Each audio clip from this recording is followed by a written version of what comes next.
এই পিঠাগুলো যেদিন বানাইলাম সেদিন মনে অনেক সুখ ছিল, শান্তি ছিল, জীবনটা হাসি খুশি ছিল। কিন্তু হঠাৎ করেই না জীবনটা অন্য পর্যায়ে চলে গেল। কী হবে জানি না। সবাই দোয়া করবেন আপুর জন্য, হ্যাঁ? আপুর জীবনটা যেন ভালোভাবে যায়। তো ওই দিন পিঠাটা অনেক আগে বানাইছিলাম, এখন তো শীত কমে গেছে। তো ভিডিওটা মনটা খারাপ, যার কারণে আমি ভিডিওটা এডিটিং করতে পারি নাই। না পারার কারণে ভিডিওটা ছাড়তেও পারতেছি না, তার জন্য লেট হয়ে গেল। তো এখানে দুধ গরম করে নিচ্ছিলাম, মানে দুধ চিতই করতে কীভাবে করতে হয় সেটা তো সবাই জানেন, এটা নতুন কিছু না। তো তার জন্য দুধটা আমি গরম করে নিলাম। এখানে 2.5 কেজি দুধ নিয়েছি এবং ওখানে মশলা দিয়ে দিলাম, তেজপাতা, এলাচ, দারচিনি, একটু লবণ, তারপরে যে মানে পাটারি গুড় যেটা বলে, অরিজিনাল পাটারি গুড়টা আমি ভেঙে নিলাম। নেওয়ার পরে নারিকেল কুড়িয়ে নিলাম। এদিকে দুধটা কিন্তু গরম হয়ে গেছে, মানে দুধটা গরম হয়ে গেলে আমি এখানে নারিকেল দিয়ে দেবো। এখানে আমি মানে একটা আরও অর্ধেক নারিকেল দিয়েছি, নারিকেলের পরিমাণটা একটু বেশি দিয়েছি। পিঠা দেখলে অনেক ইতিহাস, অনেক কথা মনে পড়ে যায়। এই পিঠাটা বানানো মানে যে আসলে জীবনটা আসলে অন্যরকম। জীবনে কখন কার কী হয়ে যাবে বলা যায় না।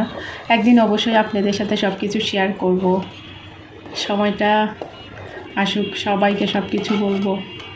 আসলে লাইফের তো উত্থান পতন, কালো অধ্যায়, সাদা অধ্যায় থাকেই, তাই না? এটা নিয়েই তো মানুষের জীবন। তারপরে আমি কি করলাম, ওই দুধটা বড় পাতিলে ঢেলে দিলাম, কারণ ওই ছোটো পাতিলে পিঠাগুলো উঠানো কষ্ট হবে। যার কারণে দুধগুলো দেওয়ার পরে আমি গুড়টা জাল করে এটাকে শিরা বানিয়ে নিয়েছি।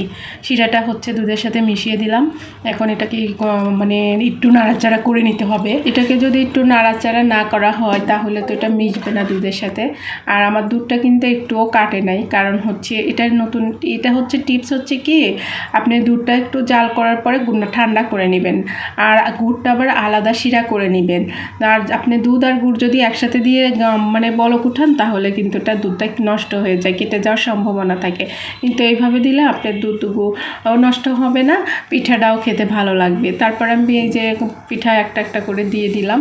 তো এই পিঠাগুলো ভিজে অনেক সুন্দর হয়েছিল, সেই ভিডিওটুকু আমি আসলে স্কিপ করে ফেলছি, নিতে পারি নাই, যার কারণে ভিডিওটা দেখালাম না যে কী পরিমাণ নরম হয়েছিল। পিঠাটা ওঠানোর সময় ভেঙে যাচ্ছিল, আর এটা তো অনেক বড় বড় করে তৈরি করেছিলাম, যার কারণে এটা পুরোটাই মনে করেন যে অনেক আরও বেশি বড় হয়ে গিয়েছিল।